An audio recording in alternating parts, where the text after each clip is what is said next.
చేసుకుందామండి. పరిశుద్ధుడా, ప్రేమామూర్తి, స్తోత్రాలనైనా జీవాధిపతి, నిండా నేడు నిరంతరం ఏకరీతిగా ఉన్న దేవ, అద్వితీయ సత్యదేవ, సర్వోన్నతుడ, సర్వంతర్యామి, సర్వ సృష్టికి ఆది సంభూతుడవు, మహాగణుడు, మహోన్నతుడు, నిత్య నివాసి, పరిశుద్ధుడా పరిశుద్ధుడా పరిశుద్ధుడా పరిశుద్ధుడా, మీకే ఘనత మహిమా ప్రభావములు యుగయుగములు చెరునుగాక. మహోన్నతుడా, మరొక పునరుద్ధరణ దినాన్ని మీరు మాకు అనుగ్రహింపజేసి మీ సన్నిధిలో ప్రభు నేను ఉండటం భాగ్యాన్ని మీరు మాకు అనుగ్రహించేందుకై స్తోత్రాలు తండ్రి. ఈరోజు కార్యక్రమాన్ని దీవించుటకై ప్రేమతో ఆహ్వానిస్తున్నాం. రండి స్వామి, మా గృహాల్లోకి రండి నాయన. బిడ్డల దగ్గర సంచరించమని కోరుతున్నాం ప్రభు. వారితో మాట్లాడండి ప్రభునైనా. సమస్త దీవెనలు అందించమని కోరుతున్నాం. మీ కరుణా దృష్టిని, దయాదృష్టిని బిడ్డలపై ఉంచమని కోరుతున్నాం ప్రభు. ఆద్యంతము మీ మహిమార్థమై జరిగించమని కోరుతూ బిడ్డలకు ఆశీస్సులు, దీవెనలు సమృద్ధిగా అందించమని కోరుతున్నాం ప్రభు. ఎంతమంది ఆశతో మీ వైపు చూస్తున్నారో ప్రభునైనా, మీ వాక్యం కొరకు ఎదురు చూస్తున్నారో వారందరిని దర్శించండి. వారి ఆశను, ఆకలిని తీర్చండి. ఆత్మతో నింపి అన్ని విధాలా మీ సహాయ సహకారాలు అందించమని కోరుతూ యేసు నామములో వేడుచున్నాం తండ్రి, ఆమేన్. Praise the lord. దేవుని నామంలో మీ అందరికీ శుభములు కలుగును గాక. ఈ యొక్క సమయంలో కొన్ని పాటలు పాడుతూ దేవుని నామాన్ని మహింపరచుదాం. హల్లెలూయా, స్తుతి మహిమ ఎల్లప్పుడు అనే ఒక పాటను పాడుకుందాం. మన యొక్క పాటల పుస్తకాల నుంచి 109వ పాట. 109వ పాట.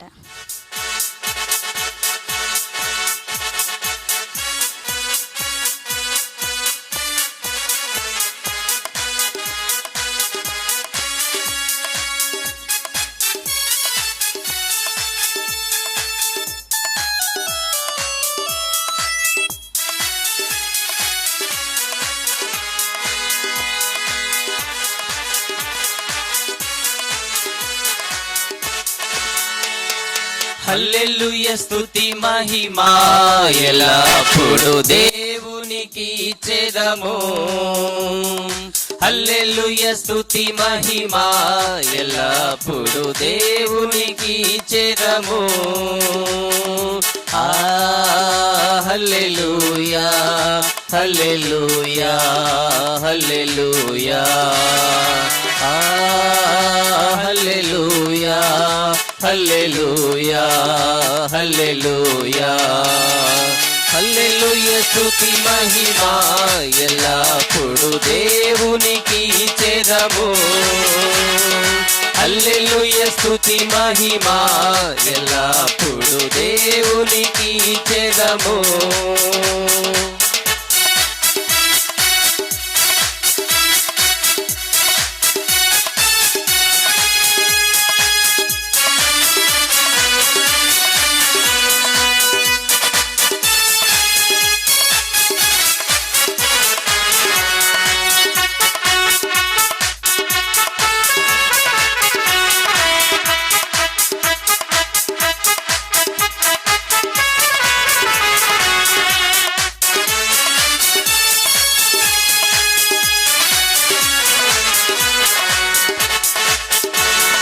సైన్యములకు అధిపతి అయిన ఆ దేవుని స్తుతించెదము. అల సైన్యములకు అధిపతి అయిన ఆ దేవుని స్తుతించెదము. అలసాంద్రములను దాటించిన ఆ యెహోవాను స్తుతించెదము. అలసాంద్రములను దాటించిన ఆ యెహోవాను స్తుతించెదము. హల్లెలూయా, స్తుతి మహిమా ఎల్లప్పుడు దేవునికి ఇచ్చెదము. హల్లెలూయా, స్తుతి మహిమా ఎల్లప్పుడు దేవునికి ఇచ్చెదము.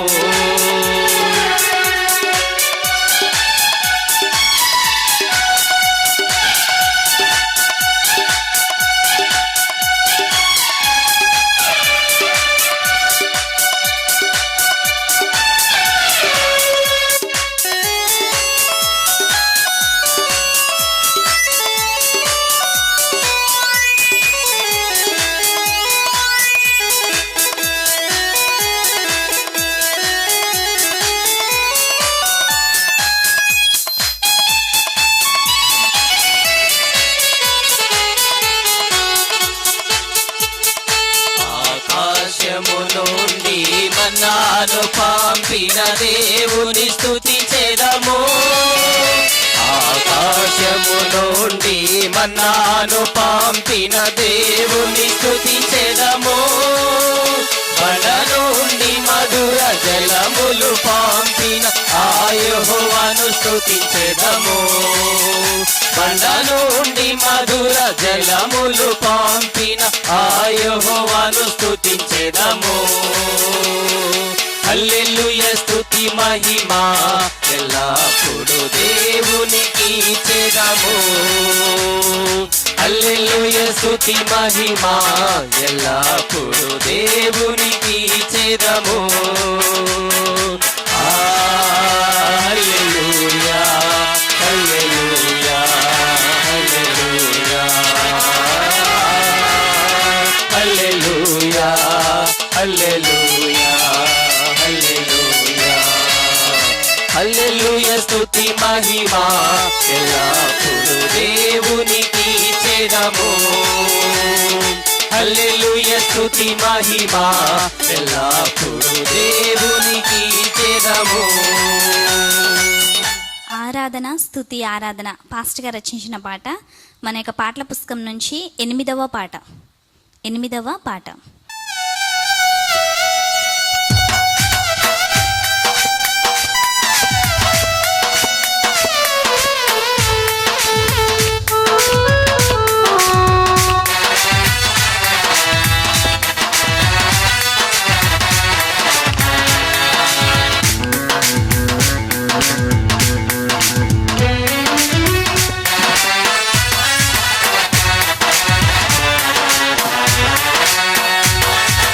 ఆరాధనా స్తుతి ఆరాధనా ఆరాధనా స్తుతి ఆరాధనా ఆరాధనా స్తుతి ఆరాధనా ఆరాధనా స్తుతి ఆరాధనా ఆరాధనా స్తుతి ఆరాధనా ఆశ్చర్యకరునికే ఆరాధనా ఆరాధనా స్తుతి ఆరాధనా ఆశ్చర్యకరునికే ఆరాధనా.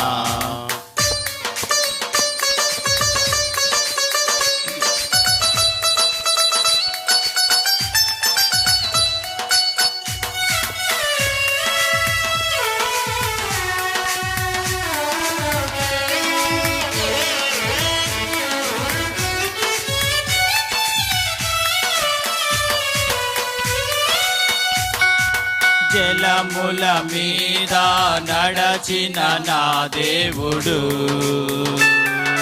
జలముల మీద భూమిని పరచిన నా దేవుడు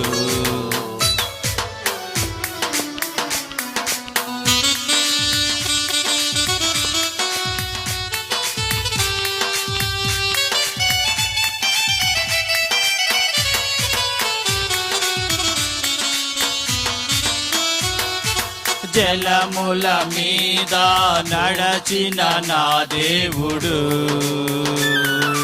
జలముల మీద భూమిని పరచిన నా దేవుడు సృష్టికర్త నా దేవుడు నన్ను సృజించిన నా దేవుడు సృష్టికర్త నా దేవుడు నన్ను సృజించిన నా దేవుడు ఆరాధనా స్తుతి ఆరాధనా ఆరాధనా స్తుతి ఆరాధనా ఆరాధనా స్తుతి ఆరాధనా ఆరాధనా స్తుతి ఆరాధనా ఆరాధనా స్తుతి ఆరాధనా ఆశ్చర్యకరునికే ఆరాధనా ఆరాధనా స్తుతి ఆరాధనా ఆశ్చర్యకరునికే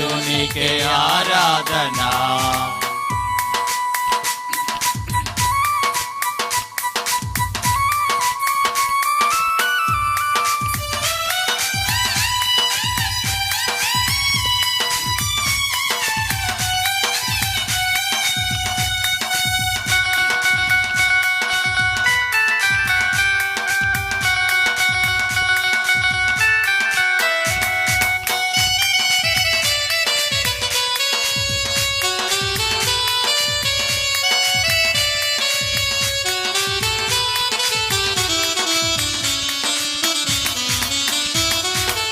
సిలువలో ప్రాణము పెట్టిన ప్రభు యేసుడు మరణపు ముల్లును విరచిన జయశీలుడు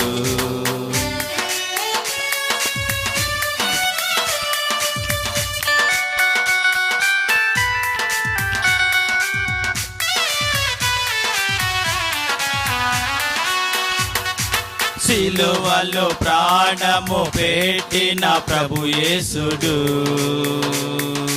మరణపు ముల్లును విరచిన జయశీలుడు త్వరలో రానున్న రారాజు మనలాను కొనిపోవు మహనీయుడు త్వరలో రానున్న రారాజు మనలాను కొనిపోవు మహనీయుడు ఆరాధనా స్తుతి ఆరాధనా ఆరాధనా స్తుతి ఆరాధనా ఆరాధనా స్తుతి ఆరాధనా ఆరాధనా స్తుతి ఆరాధనా ఆరాధనా స్తుతి ఆరాధనా ఆశ్చర్యకరునికే ఆరాధనా ఆరాధనా స్తుతి ఆరాధనా ఆశ్చర్యకరునికే ఆరాధనా ఆరాధనా స్తుతి ఆరాధనా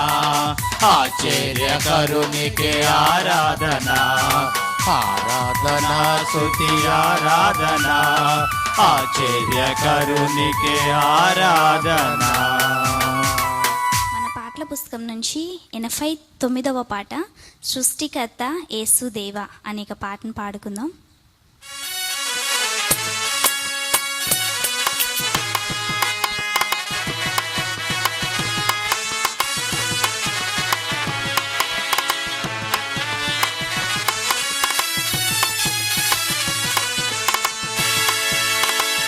సృష్టికర్త యేసుదేవా సర్వలోకం నీ మాట వినును.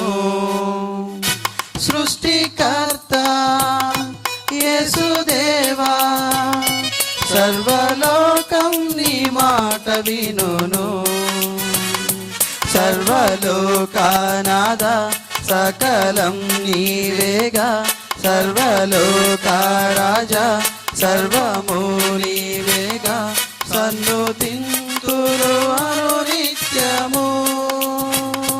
సృష్టికర్త యేసుదేవా సర్వలోకం నీ మాట వినును.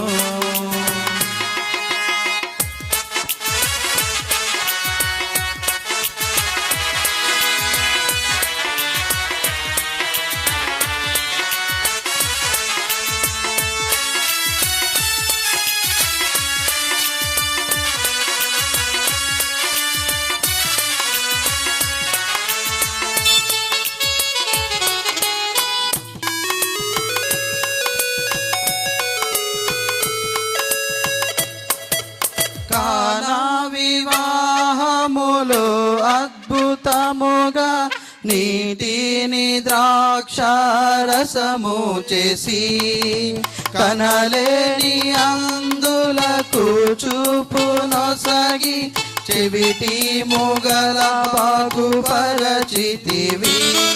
ఇక సాధ్యమేది లేదు ఇలలో ఆశ్చర్యకరుడా గొప్ప దేవుడవు. నీక సాధ్యమేది లేదు ఇలలో ఆశ్చర్యకరుడా గొప్ప దేవుడవు. సర్వలోకనాద సకలం నీవేగా సర్వలోకరాజా సర్వము నీవేగా సన్నుతింతురు అనునిత్యము. సృష్టికర్త యేసుదేవా సర్వలోకం నీ మాట వినును.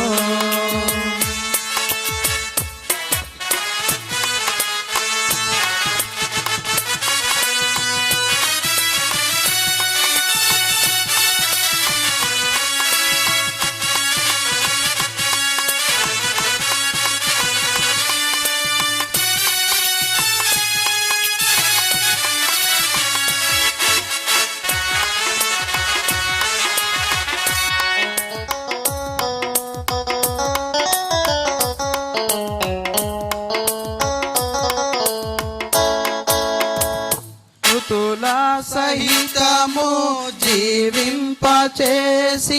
మృతిని గెలచి తిరిగి లేచితివి. నీ రాజ్యములో నీతో వసింప కొనిపోవ త్వరలో రానుంటివే. నీక సాధ్యమేది లేదు ఇలలో. ఆశ్చర్యకరుడా గొప్ప దేవుడవు. నీక సాధ్యమేది లేదు ఇలలో.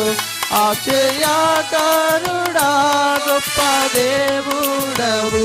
సర్వలోకనాథ సకలం నీవేగా. సర్వలోక రాజా సర్వము నీవేగా. సన్నుతింతును అనునిత్యము సృష్టికర్త యేసుదేవా. సర్వలోకం నీ మాట వినును.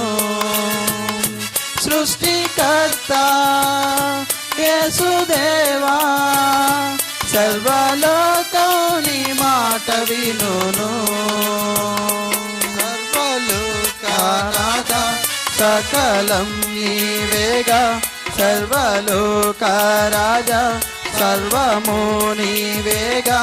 సన్నుతింతును అనునిత్యము సృష్టికర్త యేసుదేవా. సర్వలోకం నీ మాట వినును. ఒక సమయంలో యేసయ్య నామం నా ప్రాణరక్ష అనే ఒక పాటను పాడుకుందాం.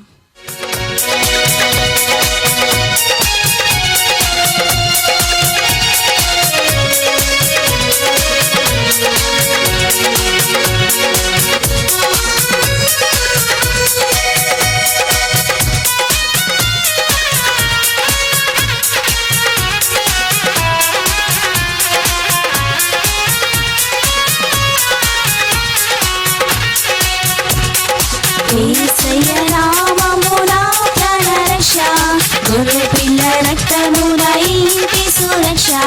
యేసయ్య నామము నా ప్రాణరక్ష, గొర్రె పిల్ల రక్తమున ఇంటి సురక్ష. నాశనకరమైన తెగులుకైనా భయపడను, నేను భయపడను. నాశనకరమైన తెగులుకైనా భయపడను, నేను భయపడను. యేసయ్య నామము నా ప్రాణరక్ష, గొర్రె పిల్ల రక్తమున ఇంటి సురక్ష. యేసయ్య నామము నా ప్రాణరక్ష, గొర్రె పిల్ల రక్తమున ఇంటి సురక్ష.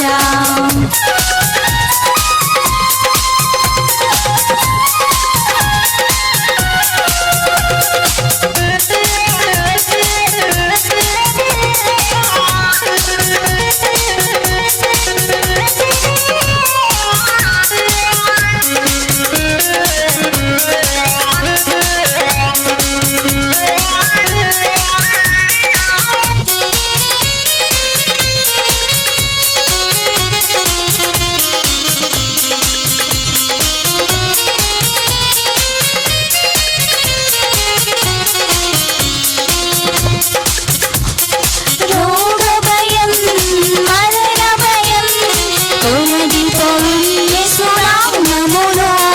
రోగ భయం, మరణ భయం తొలగిపోవు యేసు నామములో. యేసయ్య నామము నా ప్రాణరక్ష, గొర్రె పిల్ల రక్తమున ఇంటి సురక్ష. యేసయ్య నామము నా ప్రాణరక్ష, గొర్రె పిల్ల రక్తమున ఇంటి సురక్ష.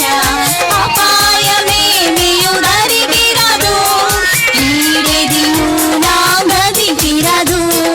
అపాయమేమియు దరికి రాదు, కీడేదియు నా గదికి రాదు. యేసయ్య నామము నా ప్రాణరక్ష, గొర్రె పిల్ల రక్తమున ఇంటి సురక్ష. యేసయ్య నామము నా ప్రాణరక్ష, గొర్రె పిల్ల రక్తమున ఇంటి సురక్ష.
రక్తమున ఇంటి సురక్ష యేసయ్య నామమున ప్రాణరక్ష గొర్రెపిల్ల రక్తమున ఇంటి సురక్ష యేసయ్య నామమున ప్రాణరక్ష గొర్రెపిల్ల రక్తమున ఇంటి సురక్ష.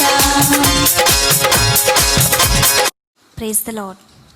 మనమందరం లేచి నుంచున్నట్లయితే దేవుని వాక్యం చదువుకుందాం. కీర్తనలు 14, 15, 16. మనమందరం లేచి నుంచున్నట్లయితే దేవుని వాక్యం చదువుకుందాం. 14, 15, 16. దేవుడు లేడని బుద్ధిహీనులు తమ హృదయములో అనుకొందురు. వారు చెడిపోయిన వారు అసహ్య కార్యములు చేదురు. మేలు చేయవాడొకడునూ లేడు. వివేకము కలిగి దేవుని వెదుకువారు కలరేమో అని యెహోవా ఆకాశం నుండి చూచి నరులను పరిశీలించెను. వారందరూ దారి తొలగి బొత్తిగా చెడి ఉన్నారు. మేలు చేయవాడెవడనూ లేరు, ఒకడైనా లేడు. యెహోవాకు ప్రార్థన చేయక ఆహారం మృంగునట్లు నా ప్రజలను మృంగుచు పాపం చేయవారందరికీ తెలివిలేదా? పాపం చేయవారు బహుగా భయపడుదురు. ఎందుకనగా దేవుడు నీతిమంతుల సంతానము పక్షమున ఉన్నాడు. బాధపడు వారి ఆలోచనను మీరు తృణీకరించుదురు. అయినను యెహోవా వారికి ఆశ్రయమై ఉన్నాడు. సియోనుల నుండి ఇశ్రాయేలుకు రక్షణ కలుగునుగాక. యెహోవా చెరలోన తన ప్రజలు రక్షించినప్పుడు యాకోబు హర్షించును, ఇశ్రాయేలు సంతోషించును. 15వ కీర్తన. యెహోవా నీ గుడారంలో అతిథిగా ఉండదగిన వాడెవడు? నీ పరిశుద్ధ పర్వతం మీద నివసింపదగిన వాడెవడు? యథార్థమైన ప్రవర్తన కలిగి నీతిని అనుసరించు హృదయపూర్వకంగా నిజం పలుకువాడే. అట్టివాడు నాలుకతో కొండెములాడడు, తన చెలికానికి కీడు చేయడు, తన పొరుగువాని మీద నింద మోపడు. అతని దృష్టికి నీచుడు అసహ్యుడు. అతడు యెహోవా యందు భయభక్తులు కలవారిని సన్మానించును. అతడు ప్రమాణం చేయగా నష్టం కలిగిన మాట తప్పడు. తన ద్రవ్యము వడ్డీకి ఇయ్యడు, నిరపరాధిని చెరుపుటకై లంచం పుచ్చుకొనడు. ఈ ప్రకారం చేయువాడు ఎన్నడూ కదల్చబడడు. కీర్తన 16. దేవా నీ సొన్నజొచ్చి ఉన్నాను, నన్ను కాపాడుము. నీవే ప్రభుడవు, నీకంటే నాకు క్షేమాధారం ఏదియూ లేదని యెహోవాతో నేను మనవి చేయుదును. నేను ఇలాగందును, భూమి మీదున్న భక్తులే శ్రేష్ఠులు, వారు నాకు కేవలం ఇష్టలు. యెహోవాను విడిచి వేరొకని అనుసరించు వారికి శ్రమలు విస్తరించును. వారు అర్పించు రక్త పానీయార్పణములు నేను అర్పింపను, వారి పేర్లు నా పెదవుల్లో నెత్తను. యెహోవా నా స్వాస్థ్య భాగము, నా పానీయ భాగము, నీవే నా భాగమును కాపాడుచున్నావు. మనోహర స్థలములలో నాకు పాలు ప్రాప్తించెను, శ్రేష్టమైన స్వాస్థ్యము నాకు కలిగెను. నాకు ఆలోచనకర్త అయిన యెహోవాను స్తుతించెదను. రాత్రి గడియల్లో నా అంతరేంద్రము నాకు బోధించున్నది. సదాకాలము యెహోవా యందు నా గురి నిలుపుచున్నాను. ఆయన నా కుడిపార్శ్వమందు ఉన్నాడు గనుక నేను కదల్చబడను. అందువల్ల నా హృదయము సంతోషించున్నది, నా ఆత్మ హర్షించున్నది, నా శరీరము కూడా సురక్షితముగా నివసించున్నది. ఎందుకనగా నీవు నా ఆత్మను పాతాళములలో విడిచిపెట్టవు, నీ పరిశుద్ధుణ్ణి కుళ్ళుపట్టనియ్యవు. జీవమార్గమును నీవు నాకు తెలియజేసేదవు. నీ సన్నిధిని సంపూర్ణ సంతోషం కలదు. నీ కుడి చేతిలో నిత్యము సుఖములు కలవు. దేవుడు ఈ యొక్క వాక్య భాగంను దీవించునుగాక. ఆమేన్. ఆమేన్.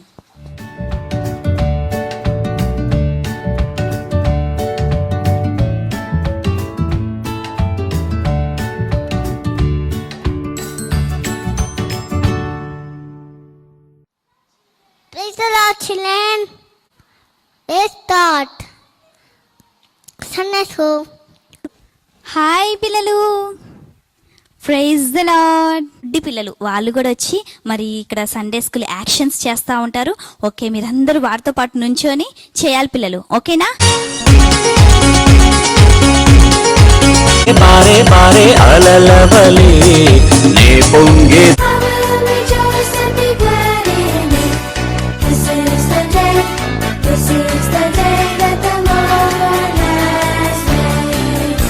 है हम है यीशु का, यीशु से प्यार करेंगे, यीशु का बात सुनेंगे. యేసుని కార్యములు బల్లె బల్లె, యేసుని గొప్ప కార్యములు బల్లె బల్లె. ఏంటి చెప్పండి? Story time.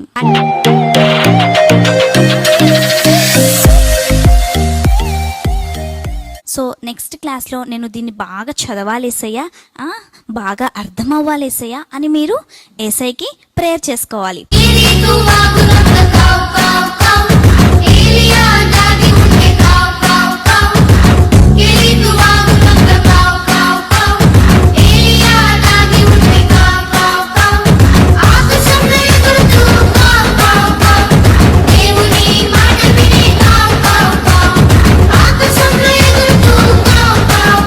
గేమ్లో గిఫ్ట్లో ఎవరైతే విన్ అయ్యారో వారి యొక్క ఫొటోస్ ఇక్కడ డిస్ప్లే అవుతూ ఉంటే చూసేయండి పిల్లలు.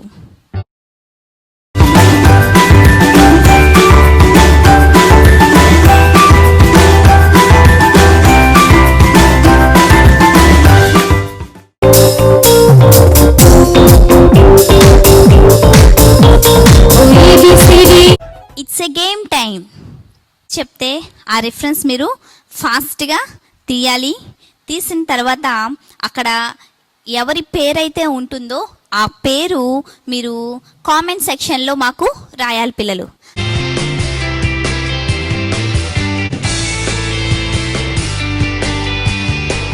తీయబడును. మత్తయి సువార్త 7వ అధ్యాయము 7వ వచనము. Books are there in Bible? 36, How many books are there in Old Testament? 39, How many books are there in New Testament? 37, Who is the first man in the Bible? Adam, Who is the first woman in the Bible? you. Okay, Advit, thank you. Thanks, children. Stay home. Stay safe.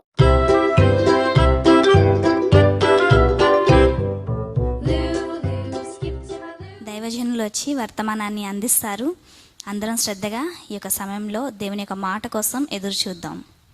దేవుని నామానికి స్తోత్రం కలుగునుగాక. మరి ఈరోజు ఆదివారం పునరుద్ధాన దినం. వాక్యం వింటున్న ప్రతి ఒక్కరికి మన ప్రభువును రక్షకుడైన యేసు క్రీస్తు వారి అతి శ్రేష్టమైన నామంలో వందనాలు తెలియజేస్తున్నాను. మరి ఈరోజు ఎస్తేరు గ్రంథము 5వ అధ్యాయాన్ని ధ్యానించుదాం.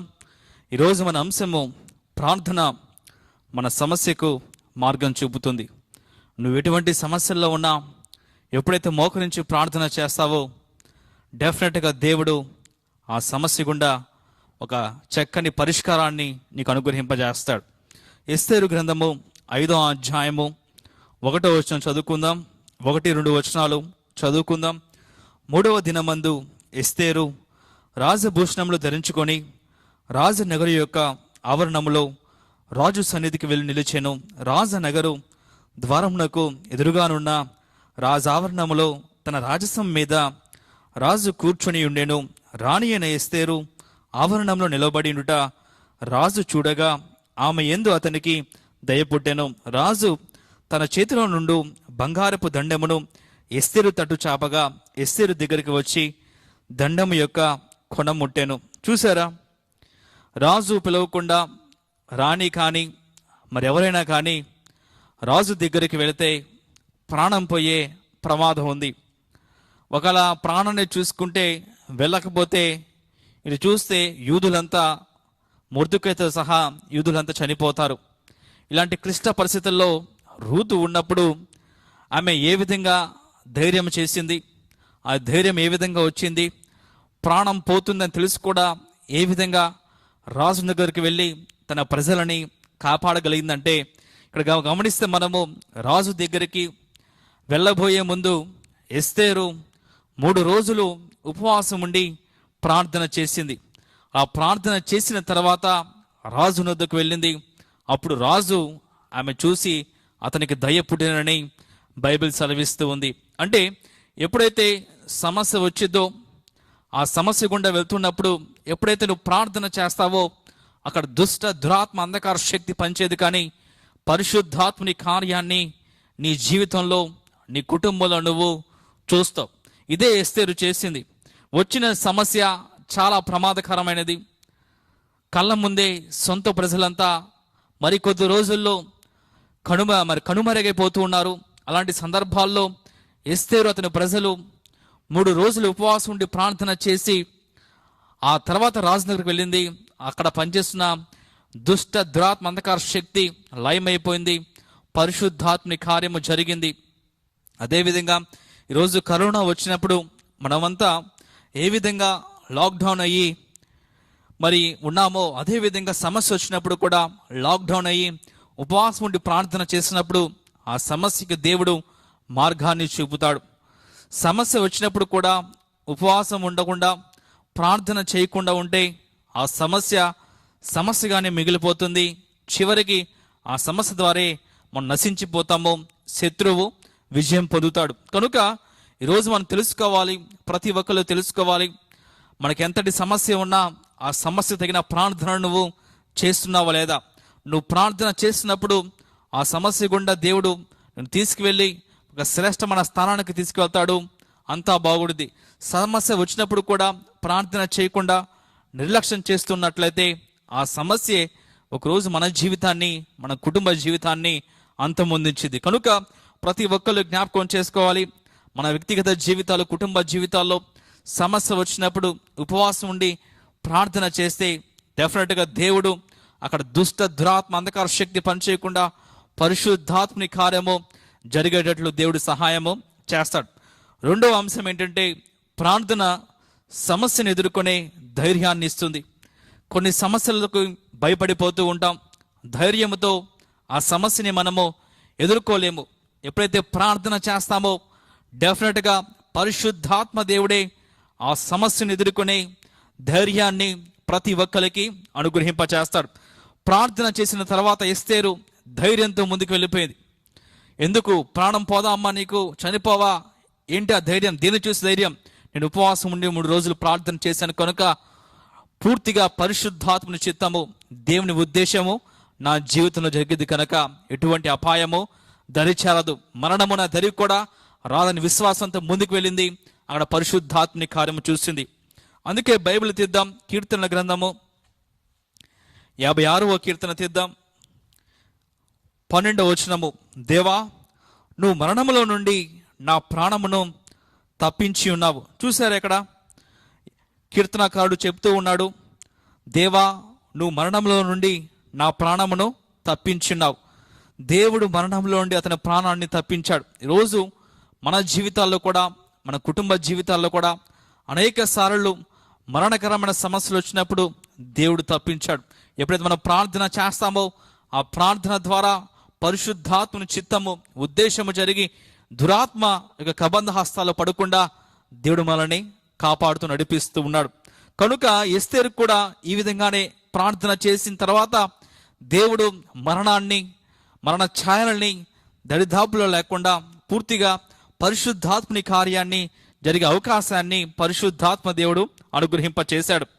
ఒకవేళ ఎస్తేరు వెళ్తే ఆమె ఒకటే అనుకుంది, దేవుడు అన్యాయస్తుడు కాదు, ఆయన న్యాయవంతుడు. ఎందుకంటే నేను దేవునిలో ఉన్నాను, దేవుళ్ళు ఎదుగుతూ ఉన్నాను, దేవునికి ప్రార్థన చేస్తూ ఉన్నాను. ఆయన నిజమైన దేవుడు, సర్వశక్తి గల దేవుడు కనుక ఆయన అన్యాయం చేయట అసంభవం గ్రహించింది. ఈ విషయాన్ని యోబు గ్రంథము 34వ అధ్యాయము 10వ వచనం చదువుదాం. యోబు గ్రంథము 34వ అధ్యాయము 10వ వచనము. విజ్ఞానము గల మనుషులారా నా మాట ఆలకించుడి, దేవుడు అన్యాయము చేయుట అసంభవము. చూసారా, సర్వశక్తుడు దుష్కార్యము చేయుట అసంభవము, దేవుడు అన్యాయము చేయుట అసంభవం అని బైబిల్ సెలవిస్తుంది. ఎప్పుడైతే మనం ప్రార్థన చేస్తామో, ప్రార్థన చేసి మోకరించి ముందుకు వెళ్తూ ఉంటామో ఆయన అన్యాయము చేయడు, సమస్తము న్యాయమే జరిగించి పూర్తిగా ముందుకు మన జీవితాన్ని తీసుకువెళ్తూ ఉంటాడు. చాలామంది ప్రయాణాలు చేస్తూ ఉన్నప్పుడు ఏమైనా అయిద్దామా అని భయపడుతూ ఉంటారు. నువ్వు నిజంగా దేవునితో మంచి సంబంధం కలిగి ఉంటే, దేవుళ్ళు ఎదుగుతూ ఉంటే, సరైన మార్గంలో నువ్వు వెళ్తూ ఉన్నట్లయితే నువ్వు భయపడ అవసరం లేదు. ఎందుకంటే దేవుడే సమస్తాన్ని చూసుకొని నీ ముందుండి సమస్తాన్ని నడిపిస్తూ ఉంటాడు. అందుకే కీర్తనల గ్రంథము తీద్దాం, 121వ కీర్తన 7-8 వచనం చదువుకుందాం. ఏ అపాయమును రాకుండా యెహోవా నిన్ను కాపాడును, ఆయన నీ ప్రాణమును కాపాడును. ఇది మొదలుకొని నిరంతరము నీ రాకపోకల యందు యెహోవా నిన్ను కాపాడును. చూసారా బైబిల్ ఏం సెలవిస్తుందో? ఏ అపాయము రాకుండా దేవుడు మనల్ని కాపాడుతూ ఉంటాడు. కనుక మనం ఆయన ప్రార్థన చేస్తే, నమ్మకంగా ఉన్నప్పుడు ఏ దుష్ట దురాత్మ అంధకార శక్తి ప్రవేశించి మన ప్రాణాన్ని తీయకుండా పరిశుద్ధాత్మ శక్తినివ్వబడి మన చుట్టూ దూతల అగ్ని కంచి ఉంచి ఎటువంటి అపాయం దరిచేరకుండా పూర్తిగా దేవుడే చూసుకుంటాడు. ఇది ఎస్తేరు గురించి వ్రాయబడి ఉంది. ఆ తర్వాత అదే అధ్యాయంలో 5వ అధ్యాయంలో మనం గమనిస్తే హామాను అనే శత్రువు అయిన హామాను ఉంటాడు. అయితే హామాను ఎవరు అంటే, ఏ విధంగా యూదులను చంపాలని ఒక నిర్ణయం తీసుకున్న వ్యక్తి. అయితే ఆ వ్యక్తి గురించి చూద్దాం. ఎస్తేరు గ్రంథము 5వ అధ్యాయంలో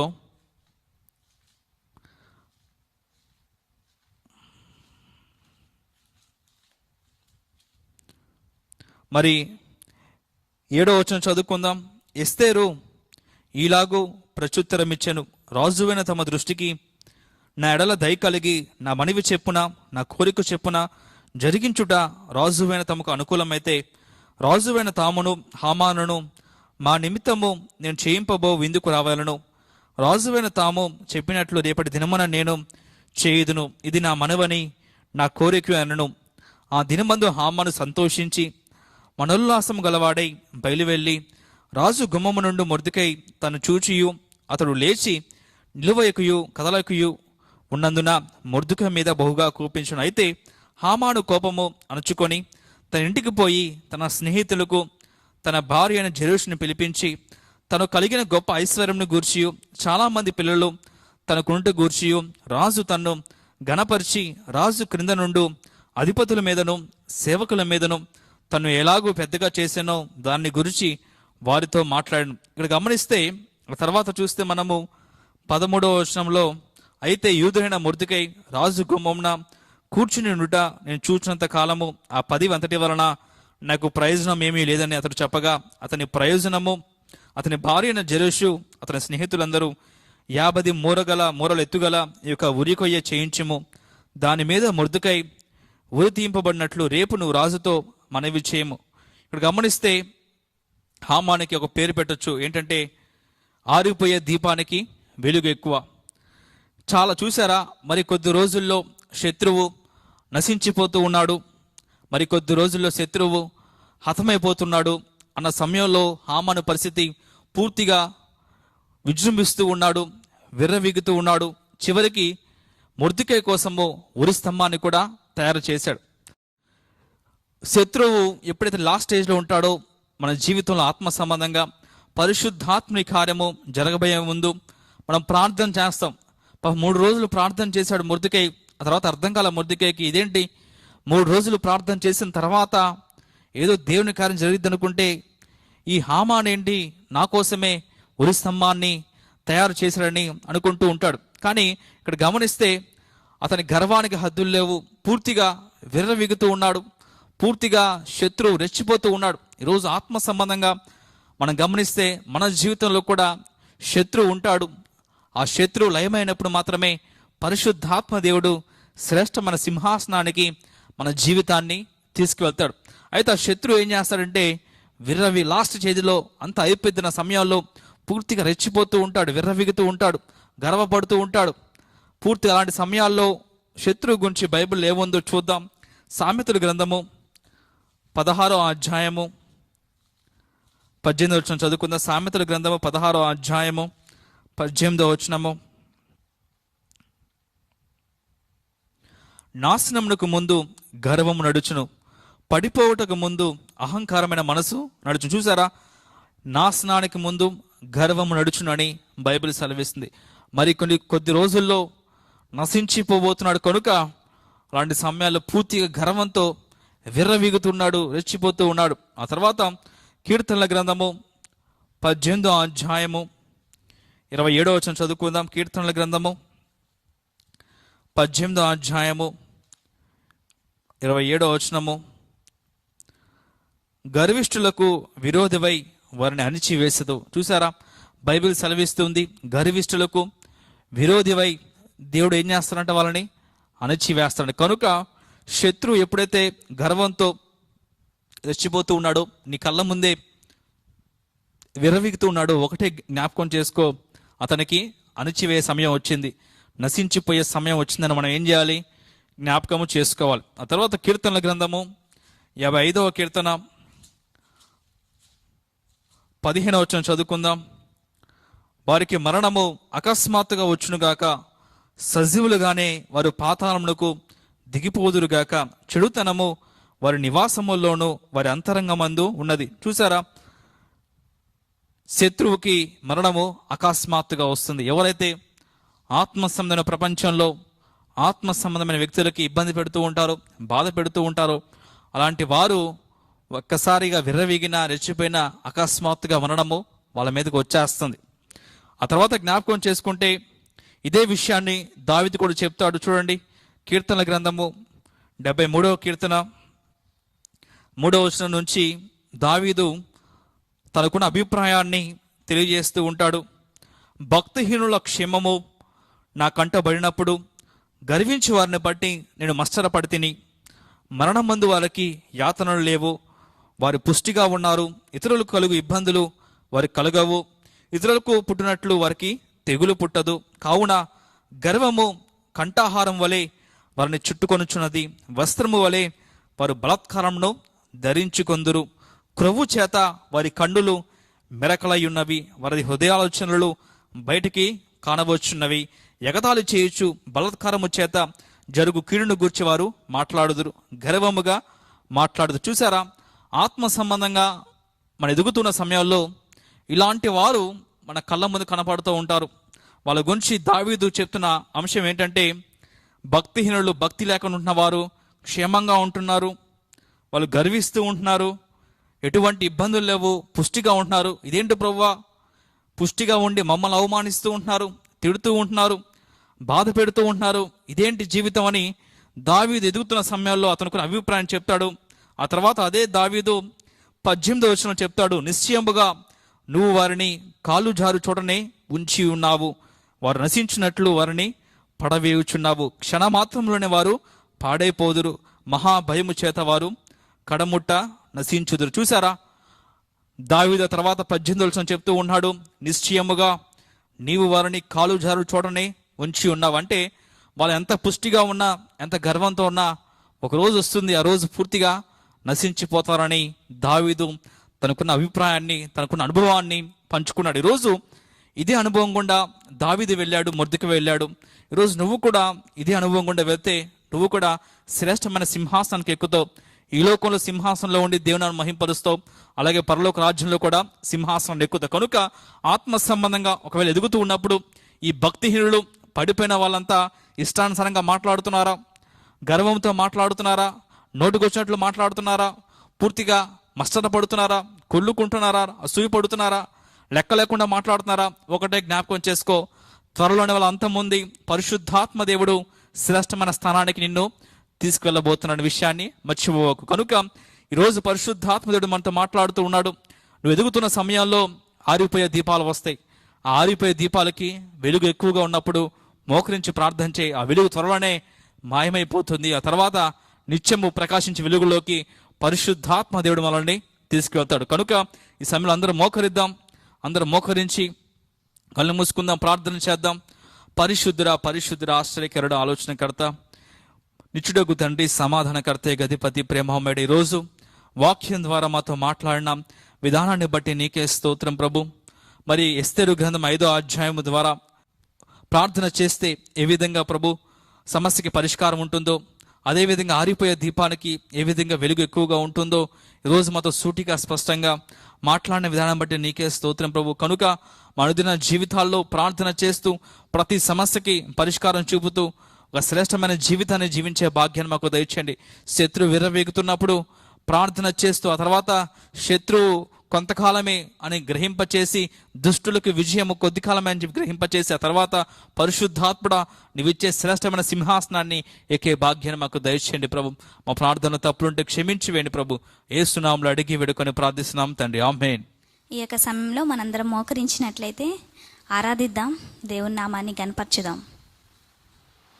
హల్లెలూయా, హల్లెలూయా.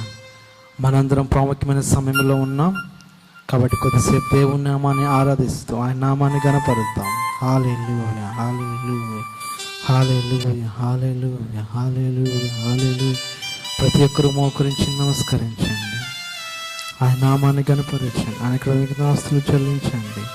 హల్లెలూయా, హల్లెలూయా, హల్లెలూయా, హల్లెలూయా, హల్లెలూయా. ఆశ్చర్యకరుడు ఆయన, ఆలోచనకర్త, ఇతరులకు తండ్రి నాయన, నీకే వేలాది కోట్ల స్తుతులు స్తోత్రాలు చెల్లించుకుంటున్నాం.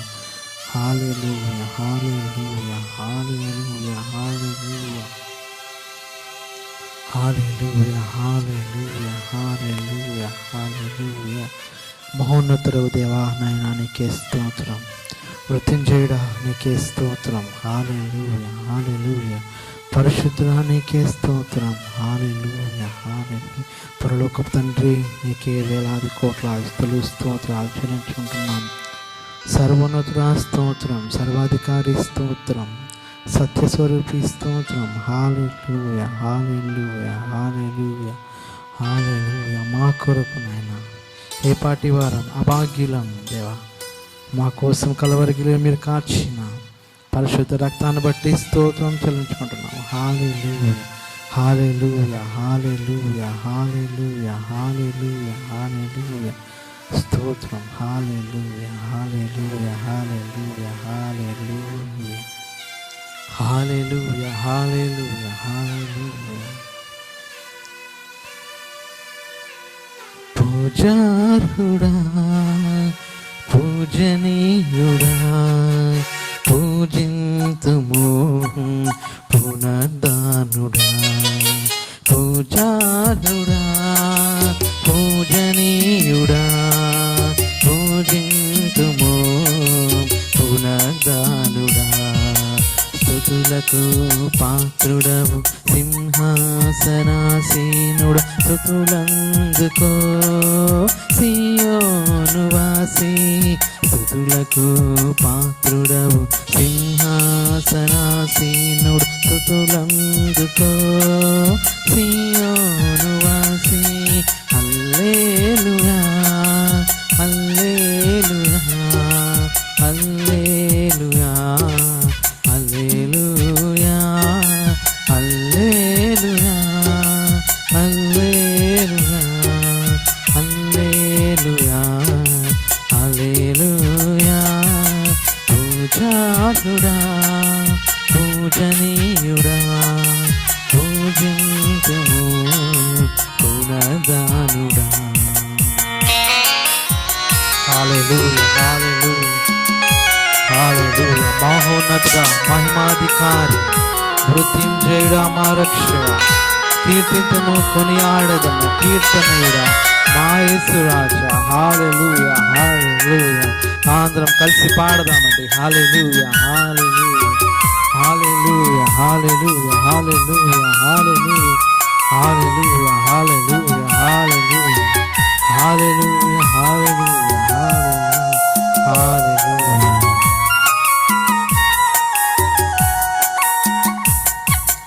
మహోన్నతుడా మహిమాధికారి మృత్యుంజయుడా మా రక్షక. మహోన్నతుడా మహిమాధికారి మృత్యుంజయుడా మా రక్షక. కీర్తింతుము కొనియాడెదము కీర్తనీయుడా మా యేసురాజా. కీర్తింతుము కొనియాడెదము కీర్తనీయుడా మా యేసురాజా. హల్లెలూయా హల్లెలూయా హల్లెలూయా హల్లెలూయా హల్లెలూయా హల్లెలూయా హల్లెలూయా హల్లెలూయా. పూజార్హుడా పూజనీయుడా పూజింతుము పునర్దానుడా. స్తుతులకు పాత్రుడవు సింహాసనాసీను. స్తుతులందుకో సియోను వాసి. స్తుతులకు పాత్రుడవు సింహాసనాసీనుడా. స్తుతులందుకో సియోను వాసి. హల్లెలూయా హల్లెలూయా హల్లెలూయా హల్లెలూయా హల్లెలూయా హల్లెలూయా హల్లెలూయా హల్లెలూయా హల్లెలూయా హల్లెలూయా హల్లెలూయా హల్లెలూయా హల్లెలూయా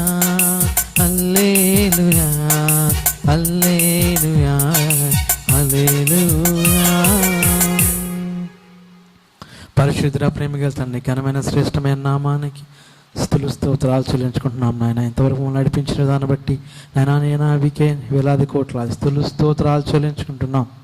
ఇంతవరకు మమ్మల్ని రక్షించారు, కాపాడారు నాయన. కరోనా వైరస్ మన గుంటూరు జిల్లాలో దేవా నాయన విజృంభిస్తుండగా దేవా తండ్రి నాయన కాపుదలు ఇచ్చారు నాయన. రెక్కల చాటు మా కుటుంబాలని భద్రపరిచారు. దాన్ని బట్టి నీకే వేలాది కోట్లాది స్తుతులు స్తోత్రాలు చెల్లించుకుంటున్నాం నాయన. ఇది గవర్నమెంట్ ఆర్డర్ ఇచ్చినప్పటికీ దేవా నాయన ఈ విధంగా మేమందరం నాయన మీ సన్నిధిలో ఈ ఆన్లైన్ ద్వారా నాయన చూస్తూ వీక్షిస్తూ నాయన వింటూ మిమ్మల్ని స్తుతించి ఆరాధించి కనపరచడానికి ఇచ్చిన సమయాన్ని బట్టి ప్రత్యేకంగా మీకే స్తుతులు స్తోత్రాలు చెల్లించుకుంటున్నాం.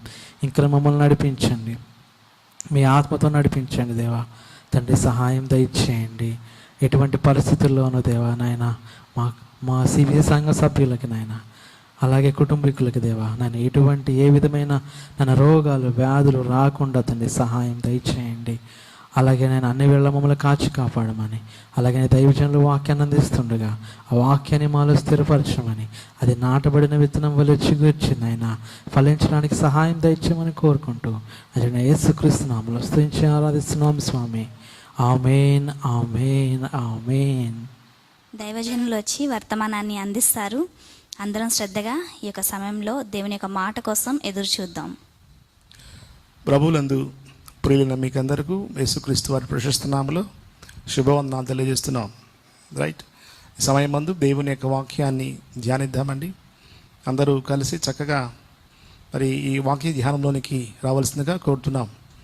మీ యొక్క బైబిల్ తెచ్చుకొని చక్కగా వాటిని చూడడానికి ప్రయత్నించండి. మరి మనందరము శ్రద్ధగా దేవుని వాక్యాన్ని విని దైవాశీస్సులు పొందాం. దేవుని యొక్క వాక్యము ద్వారా మనము బలపడతాము, స్థిరపడతాము, ఆశీస్సులు పొందుతాము.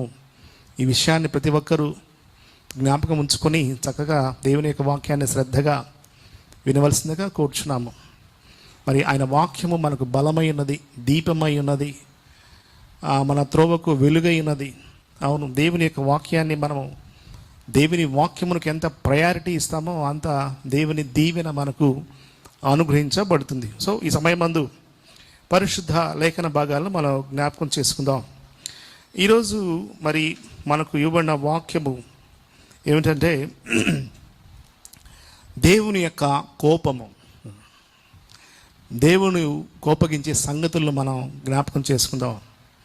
నేడు ప్రపంచమంతా కూడాను ఒక తెగులుతో బాధింపబడుతూ ఉంది. నిజంగా చాలామంది హతులవుతూ ఉన్నారు. ఎందుకు ఇలాగ జరుగుతుంది అని అంటే సింపుల్ ఏంటంటే దేవుని యొక్క కోపము. దేవుని యొక్క కోపము ఉగ్రతగాను తెగులుగాను అవి పరిణమిస్తాయన్నమాట. అందుచేత దేవునికి మనుష్యులు భయపడాలి.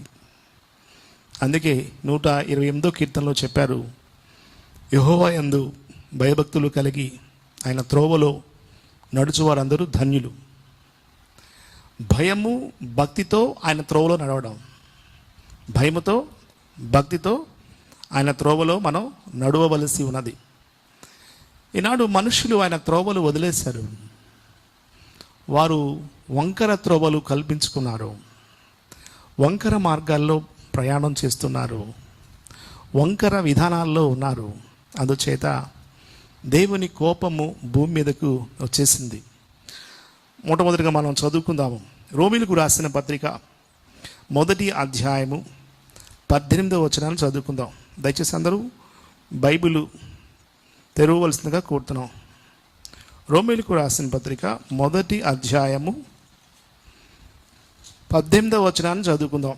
దుర్నీతి చేత సత్యమును అడ్డగించు మనుషుల యొక్క సమస్త భక్తిహీనత మీదను దుర్నీతి మీదను దేవుని కోపము పరలోకము నుండి బయలుపరచబడుచున్నది. ఆల్రెడీ బయలుపరచబడింది, ఇంకా బయలుపరుస్తాడు దేవుడు.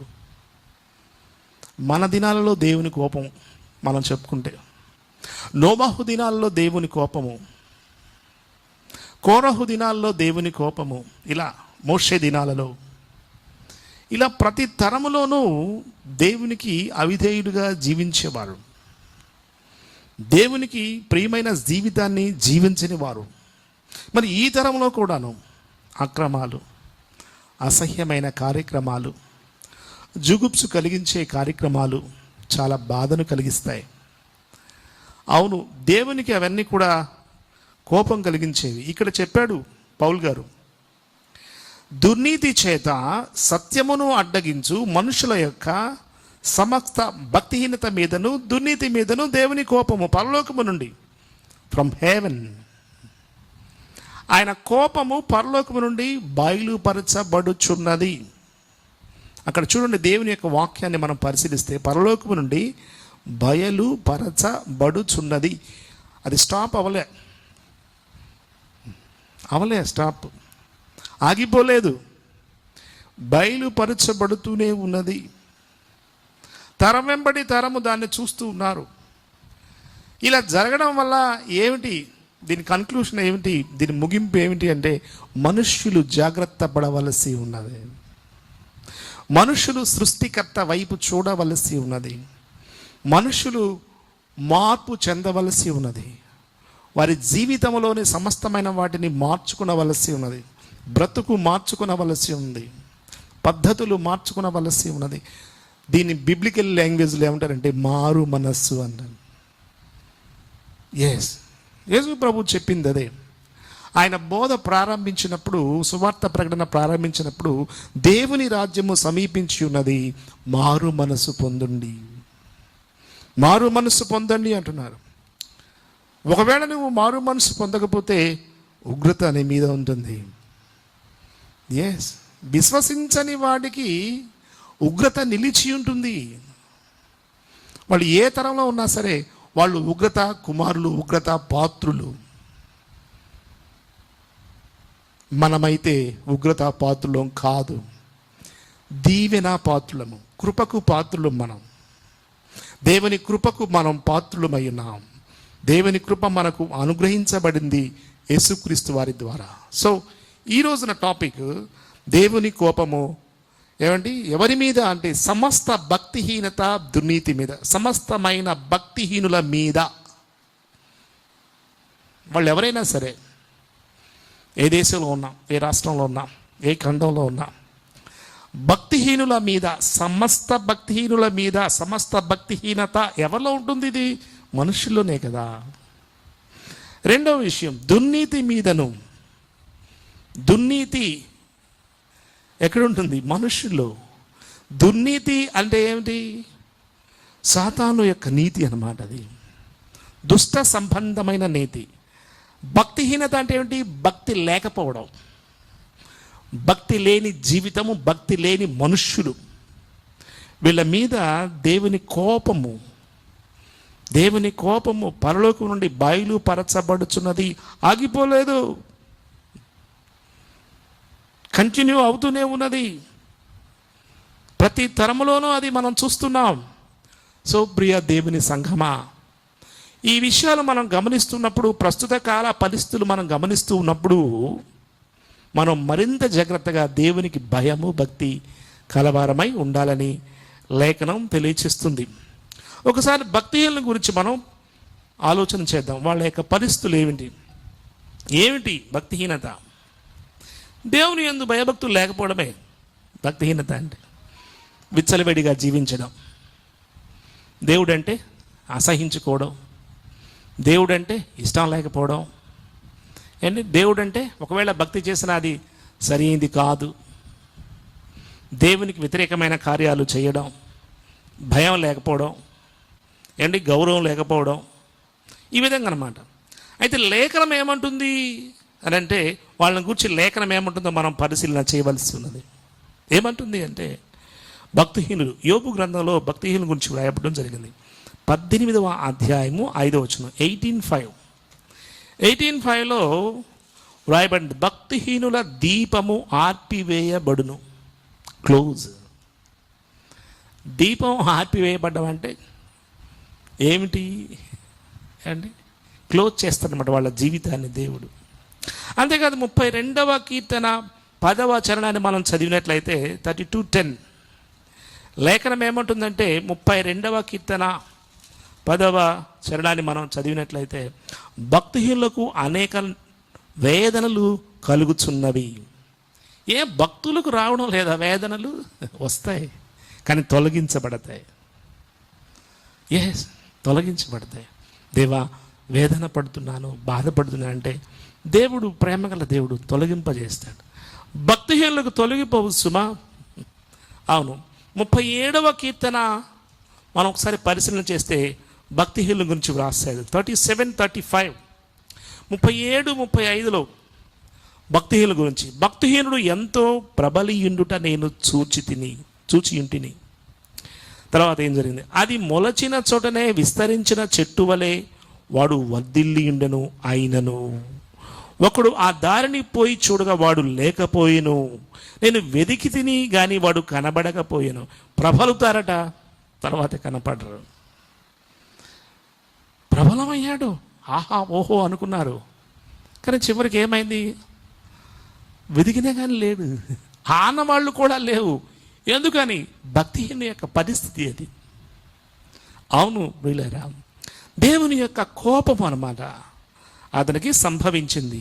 అవును, 92వ కీర్తన 7వ చరణాన్ని మనం పరిశీలన చేద్దాం. 92:7 లేఖనాన్ని మనం పరిశీలించినట్లయితే 92వ కీర్తన 7వ చరణం చూడండి ఏమంటున్నాడు?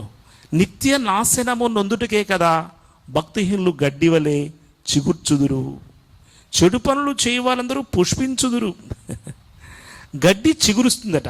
ఎంతసేపు చిగురుస్తుంది? దాని యొక్క చిగురు ఎంతకాలం అంటున్నాడు. నిత్య నాశనము నొందుటే కదా భక్తిహీనులు గడ్డి వలె చిగుర్చుదురు. వాళ్ళకి నిత్య నాశనం అట, అంటే నరకము అని అర్థం. నరకాగ్నిగుండం. నిత్య నాశనం. భక్తిహీనత ఎక్కడికి తీసుకువెళ్తుందో చూడండి. కొన్నిసార్లు భక్తుల్లో కూడా భక్తిహీనత కనబడుతూ ఉంది. ఎలా? ఎక్కడ? వారి క్రియలు, వారి పనులు, వారి యొక్క సమస్త చర్యల్లో కొన్నిసార్లు భక్తిహీనత కనబడుతుంది. అప్పుడు వాళ్ళు నిత్య నాశనమునకు స్టెప్ వేస్తున్నారా? అవుననే చెప్పాలి. ఎందుకు వెళ్ళాను? భక్తిహీనంగా మాట్లాడుతున్నావు ఎందుకు? ఏమండి, ఒక్కసారి మనం యోబు భార్యను పరిశీలించినట్టయితే, యోబు నీతిమంతుడు, యోబు భార్య కూడా నీతిమంతురాలే. బట్ ఏమైంది? ఆ కుటుంబంలో అందరూ కలిసి చక్కగా ఆరాధించేవాళ్ళు. పరిస్థితులు తారుమారైన ఆ కుటుంబంలో. పరిస్థితులు తారుమారైతే యోబు నిలబడ్డాడు. యోబు భార్య, ఆమె మాటలు చూడండి ఏమంటుందో. యోబు భార్య యోబులాగా మాట్లాడలేకపోయింది. ఏమంటుందో తెలుసా? ఎందుకు నువ్వు ఇంకా భక్తునిగా ఉంటావు, యథార్థంగా ఉంటావు, నీతిగా ఉంటావు? ఎందుకు? ఎంత ఏమైనా నీకు ఉపయోగకరంగా ఉందా? చూడు నీ భక్తి ఏం చేసిందో. ఎంత మంచి భక్తిని కలిగి ఉన్నావు, ఏం ప్రయోజనం? చూడండి, తాత్కాలికమైన వసతులు, తాత్కాలికమైన వస్తు సంపద కనబడకపోయేసరికి ఈమె భక్తి కాస్త భక్తిహీనమైపోయింది. అప్పుడప్పుడు దేవుడు పరీక్షిస్తూ ఉంటే నీ భక్తి కూడా భక్తిహీనమేనా? అసలు నీ భక్తి దేవుని మీద లేకపోతే వస్తు సమూహం మీద, వస్తు వాహనం మీద నీ భక్తి? మన వాళ్ళు అన్నీ బాగుంటే హల్లెలూయా స్తుతి మహిమ ఎల్లప్పుడూ దేవుని స్తుతించేదాము అంటారు. ఒకవేళ ఏదన్నా కొంచెం ఏమండి జరిగితే, పరిస్థితులు కొంచెం విషమిస్తే ఏమంటాడు? వేరే పాట పాడతాడు. అంటే యోబు భార్యలాగా మారిపోతారు వీళ్ళు. ఎందుకయ్యా, ఎందుకు నమ్మకత్వము, ఎందుకు అని. ఈ వర్డింగ్ ఎవరిది? ఈ భక్తిహీనమైన మాటలు ఎవరివి అంటే భక్తిహీనత వాడిది. భక్తుల మాటలు వేరు, భక్తిహీనుల మాటలు వేరు. అప్పుడప్పుడు నువ్వు భక్తిహీనులుగా మాట్లాడుతున్నావంటే నీలో ఎవరు ప్రవేశించారు? ప్రవేశించడానికి నువ్వు ఎందుకు అనుమతి ఇచ్చావు? అందుకు యోబు ఏమన్నాడో తెలుసా? నువ్వు మూర్ఖురాలివి అని అనలేదు. నువ్వు పరిశుద్ధురాలివి, నీతిమంతురాలివి. కానీ ఎవరో మూర్ఖురాలు మాట్లాడినట్టు నువ్వు మాట్లాడుతున్నావేంటి అన్నాడు. తెలుసు అన్న పరిశుద్ధురాలు, నీతిమంతురాలు, యథార్థవంతురాలు. ఏమండి, భాగస్వామి, యోబు యొక్క భాగస్వామి, యోబు యొక్క సహచరిణి. తెలుసు తను తను కూడా మంచి భక్తిపరురాలు. బట్ ఇప్పుడు ఏంటి పరిస్థితి? అప్పుడు భక్తిపరురాలు, ఇప్పుడు పరిస్థితి ఏంటి? పరిస్థితులు మారినప్పుడు పరిస్థితి ఏమిటి? ఈమె యొక్క స్థితి ఎలాగుంది అంటే భక్తిహీనమైన మాటలు ఆమెలో కనబడుతున్నాయి. ఎస్, దురాత్మని యొక్క మాటలు కనబడుతున్నాయి. దేవుని దూషించి చావరాదా అనే మాటలు ఏమిటి? ఇద్దరికి పెట్టింది. దేవుణ్ణి దూషించు, నువ్వు చనిపో, నువ్వు ఆత్మహత్య చేసుకో, ఆయన్ని దూషించు. ఈ రెండు మాటలు వింటుంటే ఎవరు గుర్తొస్తున్నారు నీకు? ఇవన్నీ దురాత్మునివి అన్నమాట. ఎస్, సాతాను అందుకే అంటున్నాడు, ఒక మూర్ఖురాలు మాట్లాడినట్లు నువ్వు మాట్లాడుతున్నావు, ఒక పరిశుద్ధురాలు మాట్లాడినట్లు, ఒక నీతిమంతురాలు మాట్లాడినట్టు, ఒక విశ్వాసి మాట్లాడినట్టు నువ్వు మాట్లాడగలుగుతున్నావా? అసలు నువ్వు స్టాండ్ అయింది ఏది? అసలు విశ్వాసములో, పరిశుద్ధలో, యథార్థలో నువ్వు స్టాండ్ అయింది ఏది? స్థిరంగా నిలబడిన పరిస్థితి ఏది? శ్రమలు ఎలాంటివో తెలుసా? వస్తాయి పోతాయి. డబ్బులు ఎలాంటివి తెలుసా? వస్తాయి పోతాయి. నీ విశ్వాసము డబ్బుల మీద ఏమండి? శ్రమల మన భక్తి ఏమండి? ఏమిటి? ఎక్కడ మనం ఆధారపడింది? మన ఆధారం దేవుడు, నమ్మకమైన దేవుడు. ఆయన్ని చూసి కదా మనం భక్తి చేసేది, దీన్ని చూసి కాదు భక్తి చేసేది మనం. ఏమండి? ఈ లోకాన్ని చూసి కాదు. ఏమండి? దేవుడు మనకిచ్చిన తాత్కాలమైన ఆస్తిపాస్తుల మీద కాదు, మనం దాన్ని చూసి కాదు మనం భక్తి చేసేది. సజీవుడైన ఏకైక దేవుడు, నిజమైన దేవుడు, ప్రాణం పెట్టిన దేవుని మీద విశ్వాసముతో మనం జీవిస్తున్నాం, కానీ వీటిని ఆధారం చేసుకొని జీవించట్లేదు. అందుకే దేవుడు మనల్ని చూస్తున్నాడు. ఎవరు నువ్వు? భక్తిహీనంగా మాట్లాడుతున్నావు అప్పుడప్పుడు. అసలు అప్పుడప్పుడు కూడా మనం మాట్లాడకూడదు. అవును, హబక్కులాగా ఉండాలి. హబక్కులాగా మాట్లాడలేకపోయింది. శాలలో పశువులు ఉన్నా లేకపోయినా నేను దేవుని యందు ఆనందించదును అంటాడు. ఆయన భక్తి ఫుడ్ మీద కాదు. ఆయన భక్తి పశు సంపద, అవి ఇవి పొలాలు అవి కాదు. కోర్స్ అవి మనకు దేవుడు ఇస్తాడు, మనం వాటిని వాడుకుంటాము. దాని మీద ఆధారపడలేదు మన భక్తి. మన భక్తి మన భక్తికి ఆధారము దేవుడు, మన విశ్వాసానికి ఆధారం దేవుడు. దేవుని మీద మనము ఆనుకుంటామే కానీ వీళ్ళ మీద కాదు. అందుచేత మనం భక్తిహీనులు అవ్వం. అప్పుడప్పుడు భక్తిహీనమైన చర్యలు మనలోనికి తీసుకొస్తాడు వాడు. నువ్వు గమనించావా? నీ మాటలు, నీ తలంపులు, నీ ఆలోచనలు గమనిస్తే నువ్వు ఎటువంటి పరిస్థితుల్లో ఉన్నావో తెలిసిపోతుంది. ఎందుకండి ఇలా చేస్తాము? అప్పుడప్పుడు దేవుని కోపాన్ని నువ్వు రుచి ఉంటావు. దేవుడు కోపగిస్తాడు. ఇలాంటి చర్యలు నువ్వు చేస్తున్నప్పుడు దేవుని కోపము, ఆయన నిన్ను కోపగిస్తాడు. ఆయన కోపము నీకు దెబ్బ. చూద్దామా దేవుని కోపం అంటే ఏంటో? 90వ కీర్తన మనం పరిశీలన చేద్దాం. 7వ చరణం చదువుకుందాం. 90వ కీర్తన మోషే చేసిన ప్రార్థనలోని ఒక వచనము. నీ కోపము వలన మేము క్షీణించున్నాము. ఆయన కోపం వల్ల మనకేంటంట? క్షీణత. క్షీణించిపోతాం, నీరసించిపోతాం, బలహీనమైపోతాం. ఏమిటోనండి క్షీణించిపోతున్నాడు, ఎందుకో చూపించలేకపోయావా హాస్పిటల్లో? డాక్టర్లు ఏమీ అర్థం కావట్లేదు అన్నారండి. నువ్వు దేవునికి భయపడుతున్నావా? అసలు భక్తిహీనమైన చర్యలు తొలగించుకుంటున్నావా? ఏమండి? దుర్నీతిని తొలగించుకుంటున్నావా? అవునా? దుర్నీతిని తొలగించుకుంటున్నావా? నిజంగా ఏమండి? మనం ఏం చేయాలి, ఏం చేయాలి, ఏం చేయకూడదు, ఏం చేస్తున్నావు? అవును, ఆలోచించండి. ఎస్, సమస్త భక్తిహీనత మీద దేవుని యొక్క కోపము పరలోకము నుండి బయలుపరచబడుచున్నది. మరి ఆ కోపము నువ్వు తప్పించుకుంటున్నావా? ఎవరి మీద కోపము? భక్తిహీనుల మీద, భక్తి లేని వారి మీద. ఈనాడు యెహోవా యందు భయభక్తులు కలిగి ఉంటే ఎంత శ్రేష్టమైన సంగతి. అంతే కదా?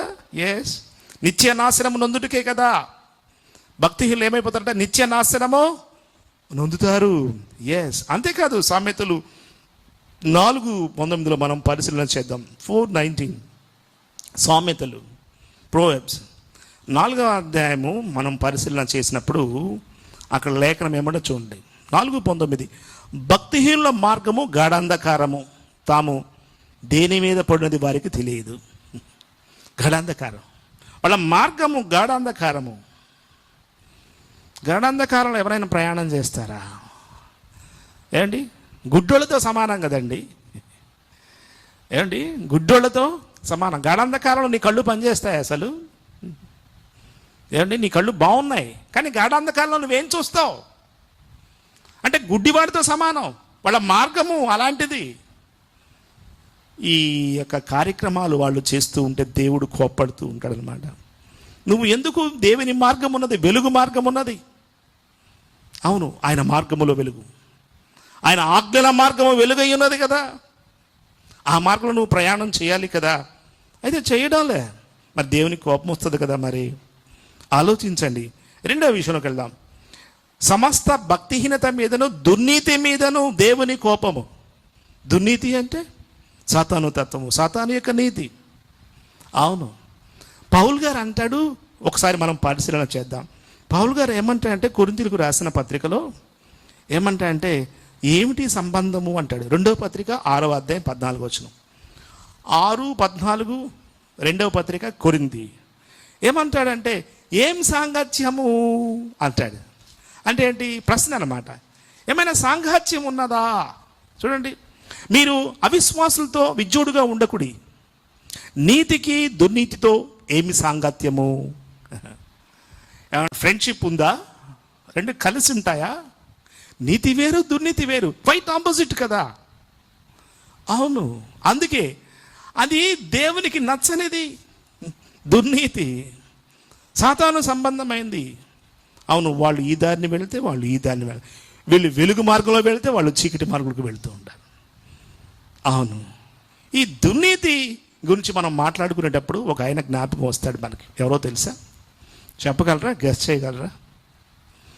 చెప్పండి, ఎవరు? కొంచెం ఆలోచించండి.